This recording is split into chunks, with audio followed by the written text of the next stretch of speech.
The story behind touchscreens, the tiny technology that makes them work. Every day, you touch your phone thousands of times. You swipe, tap, zoom, like, unlock without ever thinking about what's actually happening beneath the glass.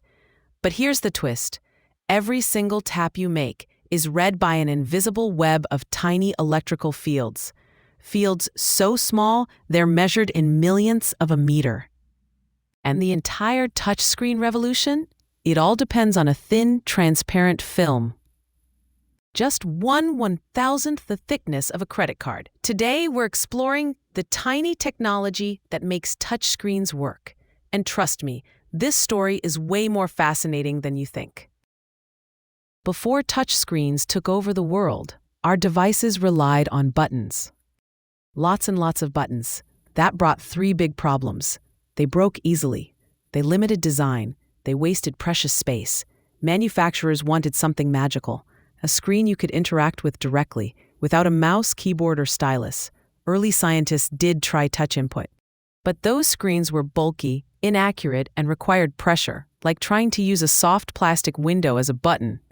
The real breakthrough didn't come from smartphones at all. It came from a failed experiment in Kentucky. In 1971, at the University of Kentucky, a young engineer named Dr. Sam Hurst developed a special detector for reading radiation levels. What he built wasn't meant to be touched at all. But when a colleague accidentally pressed it with his hand, he noticed the device reacted. This accidental discovery led to the first touch-sensitive panel ever made, but it still required pressure, and it wasn't transparent yet. It was cool, but not practical. Then came the Holy Grail, a way to make a see-through, touch-sensitive material. And this is where the tiny technology comes in.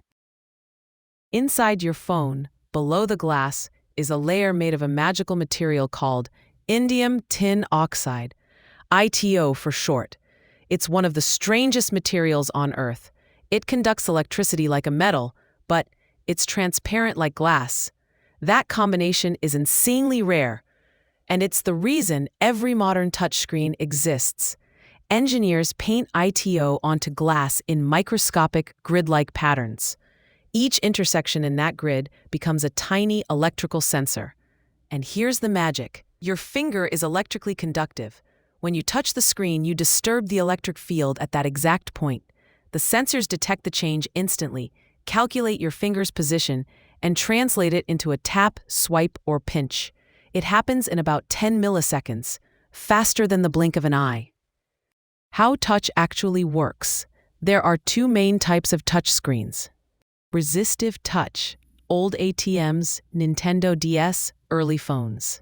Works by pressure. 2 conductive layers are separated by a tiny air gap. When you press down, the layers touch and complete a circuit. Pros. Works with gloves, stylus, anything. It's cheap. Cons. Low sensitivity, no multi-touch, poor graphics. Capacitive touch. iPhones, Androids, tablets. Works with electric fields, no pressure needed. Registers your finger's presence through tiny drops in capacitance, the electrical fingerprint of your touch. This is why cold fingers don't register. Gloves don't work, unless they're conductive. Styluses need special tips. Multi-touch gestures are possible. Capacitive screens are what power modern devices and what enable the gestures we take for granted. When you use pinch to zoom, you're actually performing a trick of geometry. The screen tracks 2 points, the distance between them, the angle, the rate of change. It's basically doing algebra while you browse cat videos. The first public demonstration of multi-touch happened in 2006 by researcher Jeff Hann, who stunned audiences with a giant interactive screen, something straight out of sci-fi. A year later, Apple brought multi-touch to the iPhone, and the world changed overnight. So what's next? Touchscreens are evolving fast. Researchers are working on holographic touchscreens, screens you can feel texture on, self-healing glass, pressure-sensitive displays, screens that read your fingerprint through the glass.